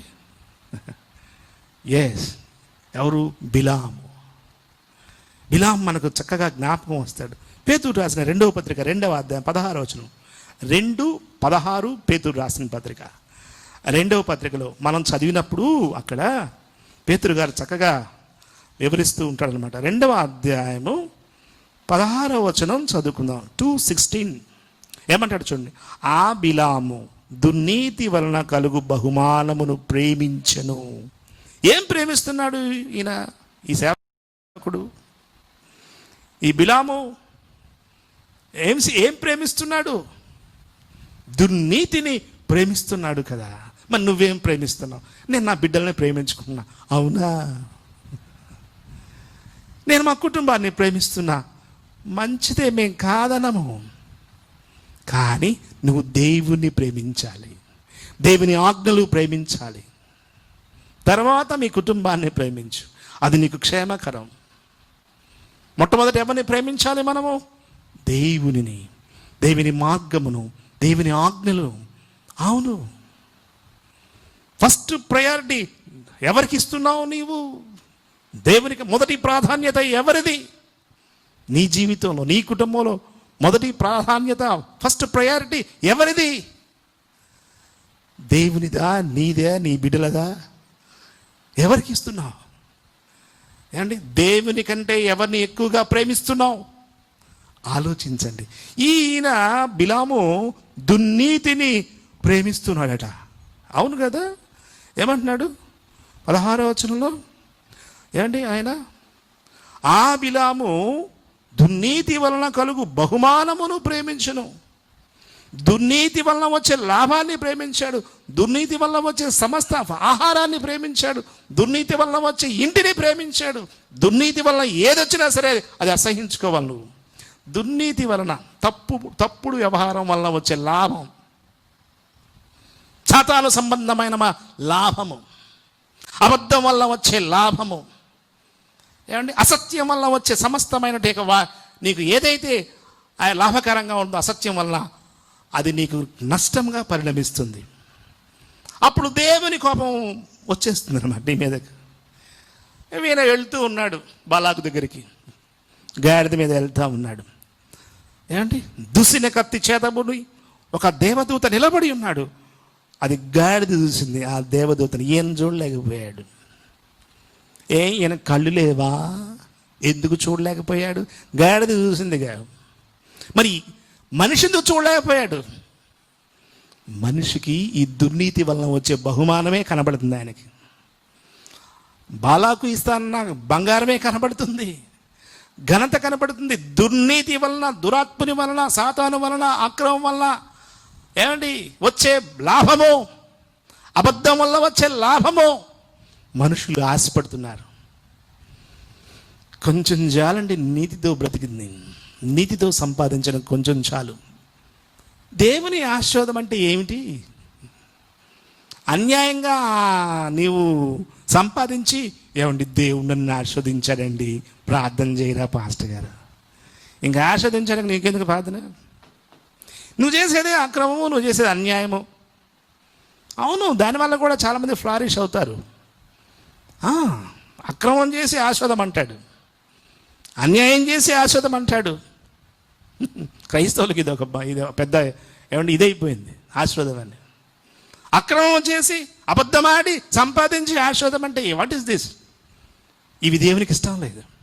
ఇదే కదా దుర్నీతి వల్ల వచ్చే బహుమానాన్ని ప్రేమిస్తున్నాడు ఆయన. కానీ దేవుడు నిన్ను ప్రేమిస్తున్నాడా? దేవుడు ఇస్తున్నాడా నీకది? లేదు. ఏమండి కొంచెం చాలండి నీతితో కూడింది, దాన్ని దేవుడు ఆస్వాదిస్తాడు. నీతితో కూడిన, సత్యముతో కూడిన ధనం, సత్యముతో కూడిన న్యాయబద్ధమైన ధనాన్ని దేవుడు ఆస్వాదిస్తాడు. బ్లెస్. అందులో నువ్వు దానికి దశంభాగం ఇస్తావు. ఏమండి దశంభాగం తీసిన తర్వాత ఆ భాగాన్ని, నీ భాగాన్ని దేవుడు ఆస్వాదిస్తాడు. పాస్టర్ గారు అదే ప్రార్థన చేస్తాడు.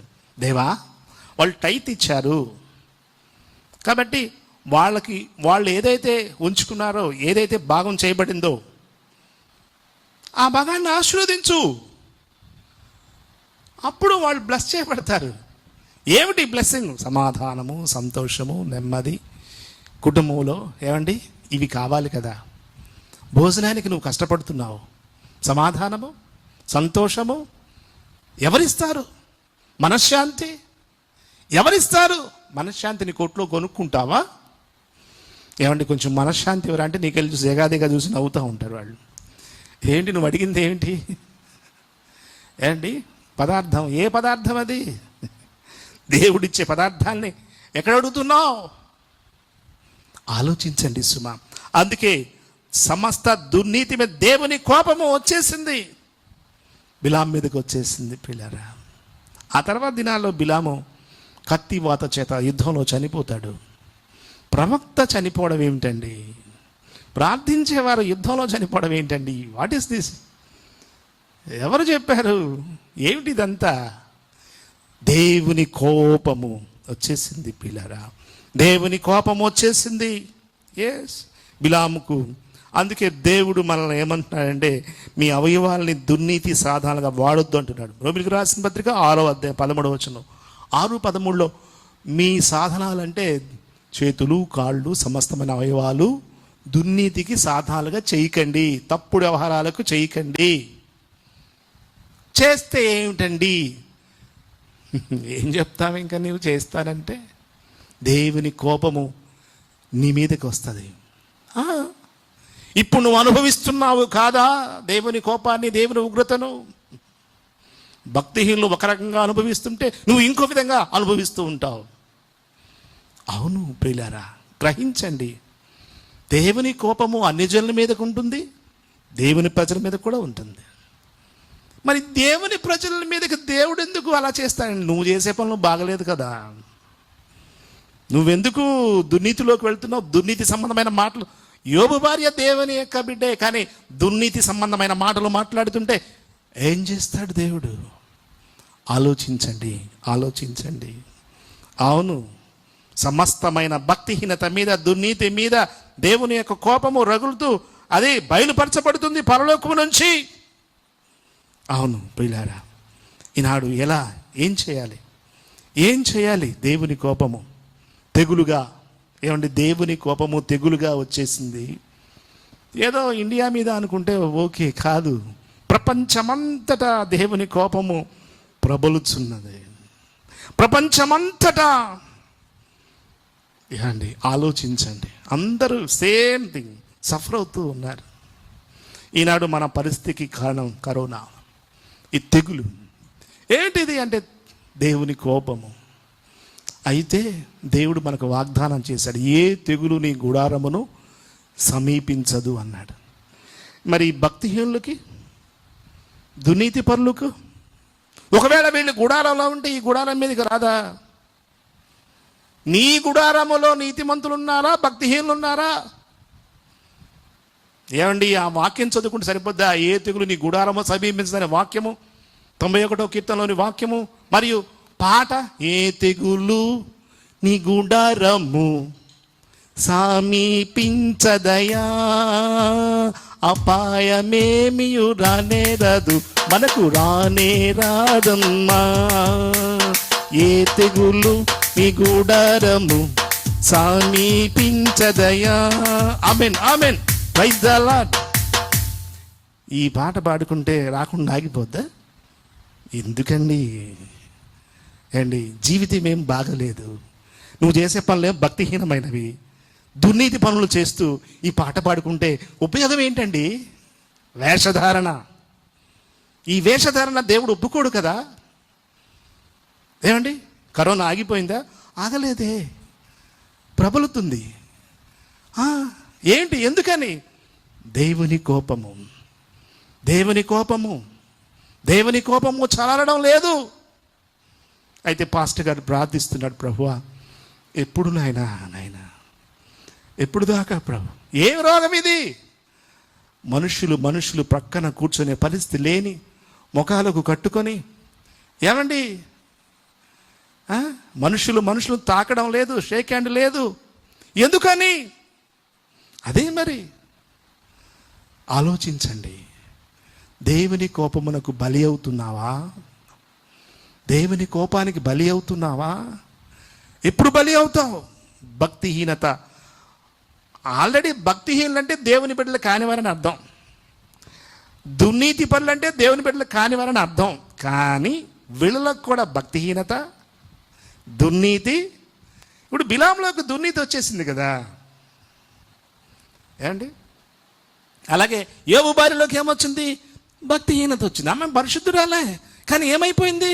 పరిస్థితులు మారేసరికి ఆమెలోకి. మరి ఇంక చెప్పండి, దేవుని కోపము వీళ్ళ మీదకి రాదా? అందుకే నువ్వు స్థిరంగా ఉండాలి.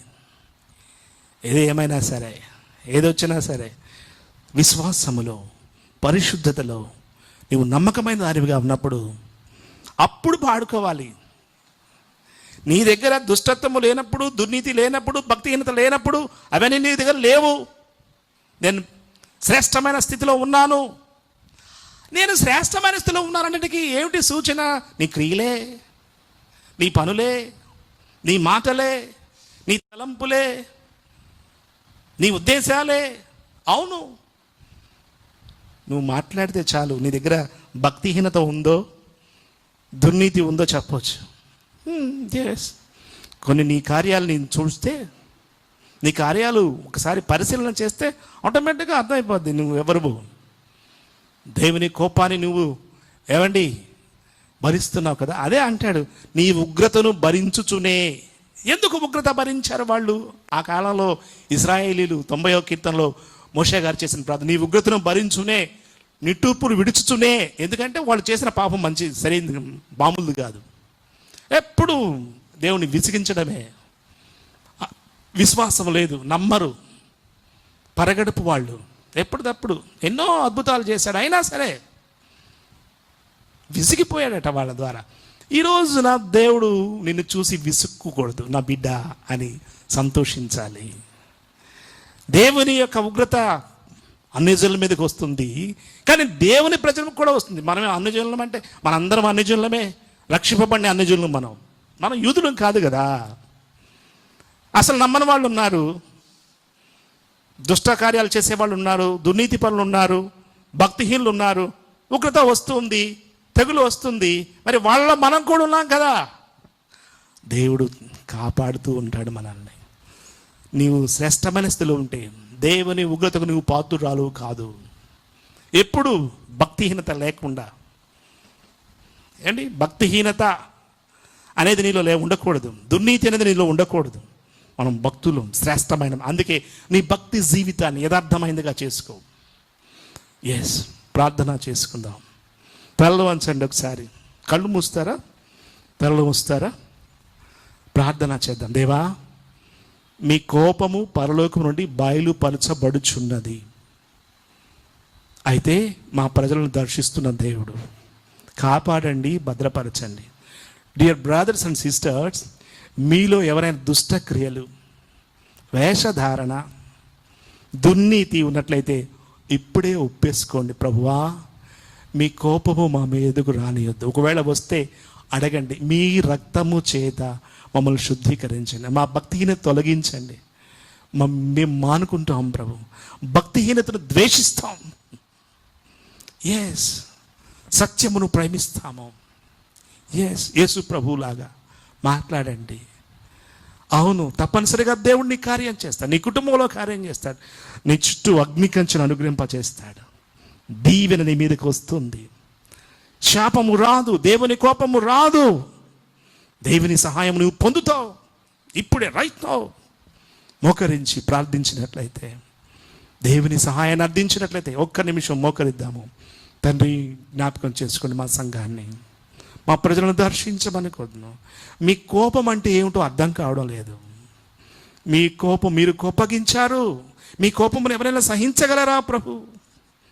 అవును, ఎంత ఘోరమైంది, భయంకరమైంది ప్రభు. దేవా, మా బిడ్డలు మీ చాటున ఉన్నారు ప్రభు. ఈ దుష్టత్వాన్ని తొలగించండి, వేషధారాలను తొలగించండి, మాయ తొలగించండి. నమ్మకమైన వారికి యథార్థవంతులుగా, పరిశుద్ధులుగా, నిర్దోషులుగా చేసి మీ రక్తం చేత శుద్ధీకరించి మీ కంచెను అనుగ్రహింపజేసి దీవించమని కూడదు. యేసు నామములో వేడుచున్నాం తండ్రి, ఆమేన్. God bless you. దయచేసి ప్రకటనలు గమనించాలని కోరుతున్నామండి. మరి సండే స్కూలు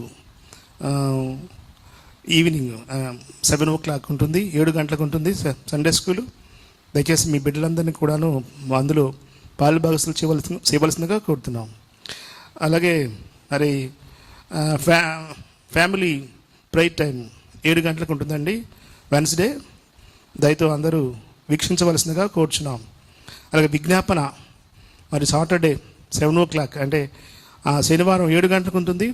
దయతో విజ్ఞాపన ప్రార్థనలు అందరూ మరి పాల్గొనవలసిందిగా కోరుతున్నాం. అలాగే మరి ఉమెన్స్ కాన్ఫరెన్స్ మరి థర్స్డే ఉంటుందండి 7 గంటలకు. దయతో అందరూ వీక్షించవలసిందిగా కోరుతున్నాం. అలాగే మరి బ్రదర్స్ ప్రేయర్ మీట్ ఫ్రైడే ఉంటుందండి 8 గంటలకు, శుక్రవారం 8 గంటలకు. దయతో అందరూ పాల్గొనవలసిందిగా కోరుతున్నాం. ఒకసారి అందరూ కూడాను మంచిగా వీటిలో పాల్గొని దైవాశీస్సులు పొందవలసిందిగా కోరుతున్నాం. మరి కొంతకాలం ఇలాగూ కొనసాగుతుంది. మరి అందరూ కూడాను వీక్షించవలసిందిగా కోరుతున్నాం. ఎవరు కూడాను మరి అన్యథా భావించక అందరూ చక్కగా వీటిని చూస్తూ దేవుని ఆశీస్సులు పొందవలసిందిగా కోరుతున్నాం. Praise the lord. శరణం శరణం శరణం శరణం శరణం శరణం శరణం శరణం శరణం శరణం శరణం శరణం శరణం శరణం శరణం శరణం. అభిషక్తుడా, అతి సుందరుడా, అతి మనోహరుడా, అత్యున్నతుడా, అద్వితీయ జ్ఞానవంతుడా, అందరికీ ఉపకారి, అమరత్వం గల దేవ, అతి కాంక్షణీయుడా, అధిక శక్తి గల దేవ, అధిక బల సంపన్నుడా, అద్వితీయ సత్యదేవ, అగ్నిజ్వాల వంటి కన్నులు గల దేవ, అపరంజని పోలిన పాదములు గల దేవ, అదృశ్యుడా, అక్షయుడా, అత్యంత కృపగల దేవ, అద్వితీయ నాథ, అద్వితీయ కుమార, అమూల్యమైన వాడ, అద్భుతములు చేయి దేవ, ఆశ్చర్యకరుడా, ఆలోచనకర్త, ఆశ్రయదుర్గమ, ఆది సంభూతుడా, అనంత జ్ఞాని, ఆమేన్ అనువాడ, ఆత్మస్వరూప, ఆదరణకర్త, ఆశ్రయాస్పదుడా, ఆకాశమందు ఆసీనుడా, ఆదియు అంతమునై ఉన్న దేవ, అధిక స్తోత్రమునంతగిన దేవ, ఆత్మల కాపరి, ఆత్మరూపి, ఆపత్కాలమందు ఆశ్రయమా, స్తోత్రములు స్తోత్రములు స్తోత్రములు స్తోత్రములు స్తోత్రములు స్తోత్రములు స్తోత్రములు. ఏసు రక్తమే జయం, ఏసు రక్తమే జయం, ఏసు రక్తమే జయం, ఏసు రక్తమే జయం, ఏసు రక్తమే జయం, ఏసు రక్తమే జయం, ఏసు రక్తమే జయం. Praise the lord. పరిశుద్ధుడా, ప్రేమామూర్తి, స్తోత్రాలు నాయన. జీవాధిపతి, నిన్న నేను నిరంతరం ఏకరీతిగా ఉన్న దేవుడు, మీ కటాక్షమును కరుణయు దీవెళ్ళు బిడ్డలపైకి రానిమ్మని కోరుతున్నాం. మీ కృపలో వర్ధిల్లింపచేయమని కోరుతూ, మీకు సన్నిధిని ఉలసింపచేయమని కోరుతూ, ప్రభునైనా మీ యొక్క సన్నిధిని అందరినీ దర్శించి బలపరిచి శక్తివంతం చేయమని కోరుతూ, యేసు నామములో వేడుచున్నాం తండ్రి, ఆమేన్. మనందరం లేచి నిలబడదామా? బల పరాక్రమము గలదేవా, నీ బలమును సగుమయ్యా, నీ శక్తిను సగుమయ్యా, బల పరాక్రమము గలదేవా. ఆమేన్. పరలోక ప్రార్థన. పరలోకమందున్న మా తండ్రి, మీ నామము పరిశుద్ధపరచబడును గాక, మీ రాజ్యం వచ్చును గాక, మీ చిత్తము పరమందు నెరవేర్చున్నట్లు భూమి మీద నెరవేరును గాక. మా అనుదిన ఆహారము నేడు మాకు దయచేయము. మా ఇలా అపరాధం చేసిన వారిని మేము క్షమించున్న ప్రకారం మా అపరాధమును క్షమించండి. మమ్మల్ని శోధనలోకి తెగ దుష్టుని తప్పించండి. రాజ్యము, శక్తి, మహిమ, బలము నిరంతరము నీవై నా స్వామి, ఆమేన్. మిమ్మల్ని తొట్టెళ్లకుండా కాపాటుకు, తన మహిమ ఎదుట ఆనందముతో నిర్దోషం నిలవబెట్టకు, శక్తి గల మన రక్షకుడి నత్యాదేవిని కుమారుడైన ప్రభువైన యేసుక్రీస్తు వారి ద్వారా మహిమయు, మహాత్యమును, ఆధిపత్యమును, అధికారమును యుగములకు పూర్ణ ఇప్పుడును సర్వయుగమును కలుగును గాక. ఆమేన్, ఆమేన్. అందరికీ వందనాలు. May God bless you.